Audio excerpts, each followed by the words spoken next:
Assalamualaikum warahmatullahi wabarakatuh. Halo smart people, kembali lagi di RMTV. Di kesempatan kali ini kita akan membahas tentang Tria Sapientia karya Reza Watimena. Here we go. Tria Sapientia yakni filsafat, sains, dan agama perlu untuk dipelajari berbarengan. Ketiganya bisa saling memurnikan satu sama lain. Agama bisa menjaga filsafat dan sains dari kecenderungan untuk melampaui batas-batas moral, seperti menciptakan senjata pemusnah massal atau merusak alam. Filsafat dan sains bisa memurnikan agama dari mitos, tahayul, dan ekstremisme yang mengancam keutuhan hidup manusia. Manusia beradab adalah manusia yang menghidupi ketiganya, tanpa jatuh ke dalam ekstremisme ataupun radikalisme. Ini kiranya sejalan dengan sila kedua dari Pancasila, yakni kemanusiaan yang adil dan beradab. Di abad ke-21 yang penuh dengan ketidakpastian, mutu manusia Indonesia harus ditingkatkan sampai ke akarnya. Hingga dengan begini, bangsa kita bisa menjadi bangsa maju di mana keadilan dan kemakmuran sungguh terasa bagi seluruh rakyatnya.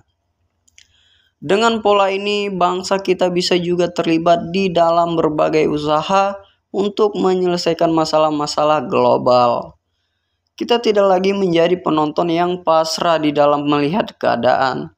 Kita juga tidak lagi menjadi bangsa konsumen yang sibuk berbelanja, tetapi tak pernah mencipta.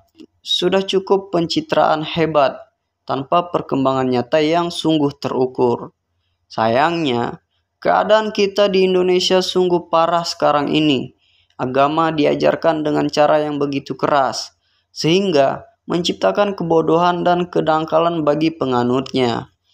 Filsafat dan sains hampir tidak disentuh karena dianggap berbahaya untuk tradisi dan budaya yang penuh kemunafikan. Para pejabat pendidikan adalah orang-orang yang ditunjuk secara politis dan tak punya pemahaman menyeluruh soal pendidikan yang sejati. Sains dan manusia. Sains lahir dari tangan manusia, namun kini sains membantu mendefinisikan siapa itu manusia. Dengan rasionalitasnya manusia melahirkan sains. Kini apa itu rasionalitas pun ditentukan oleh aktivitas saintifik. Inilah dialektika antara manusia dan sains yang tidak bisa terhindarkan. Yang berharga dari sains adalah pola berpikir saintifik. Pola berpikir saintifik mengedepankan keterbukaan pada fakta, walaupun fakta itu bertentangan dengan pandangan kita.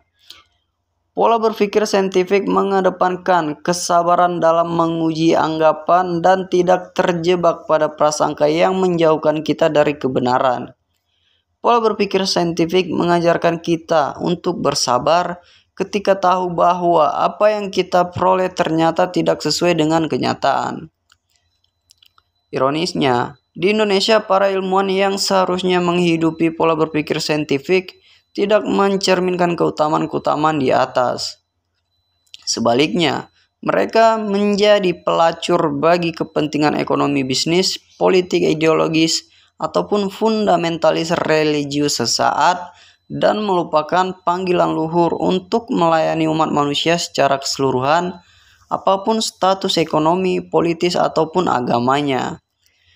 Pola berpikir saintifik dijual murah demi memperoleh rupiah ataupun kekuasaan semu yang akan hilang dengan berjalannya waktu. Filsafat dan manusia. Filsafat juga lahir dari tangan manusia. Namun, kini siapa itu manusia juga didefinisikan oleh filsafat.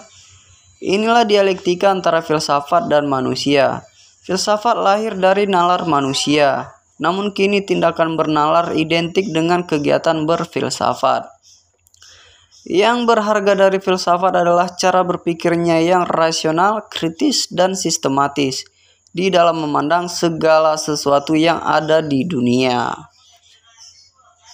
Filsafat menjauhkan orang dari tren publik yang irasional dan mengajak untuk melihat ke dalam dirinya sendiri guna menemukan kebenaran dan kebijaksanaan.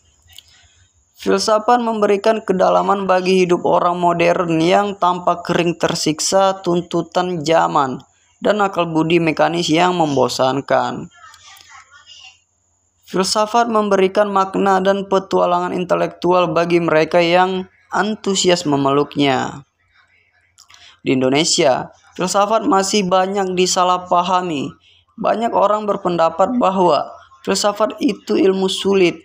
Kaum agamawan sempit banyak berpendapat bahwa filsafat itu bisa merusak iman.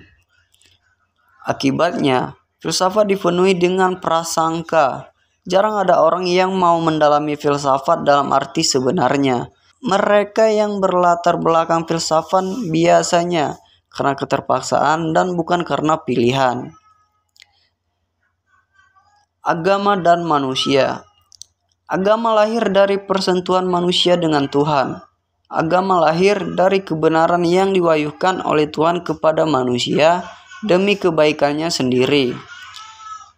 Tujuan agama adalah untuk melepaskan manusia dari kebiadaban, perang, dan ketidakadilan serta menuntunnya kepada cinta, perdamaian, dan kesejahteraan. Kebenaran agama yang berasal dari wahyu Tuhan membuat hidup manusia lebih mulia. Yang berharga dari agama adalah kemampuannya untuk memberikan makna dan nilai pada hidup manusia.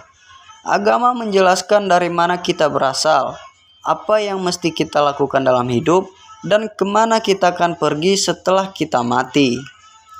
Agama menjelaskan mengapa kita menderita dan mengapa kita bahagia. Agama memberikan kejelasan tentang apa yang harus kita perjuangkan secara serius di dalam hidup ini. Sayangnya, mayoritas orang beragama di Indonesia tidak menghayati arti cinta, perdamaian, dan kesejahteraan yang ditawarkan oleh agama. Mereka menjadikan agama sebagai alat untuk membenarkan penindasan. Mereka menjadikan agama sebagai alat untuk menyingkirkan yang berbeda, terutama kelompok minoritas. Bagi mereka, agama tidak memberikan makna, melainkan hanya sekedar alat untuk membenarkan pemburuan kekuasaan. Oke, smart people, tadi merupakan sedikit kulikan tentang Trias Sapientia karya Reza Watimena. Sampai ketemu di video selanjutnya. Assalamualaikum warahmatullahi wabarakatuh.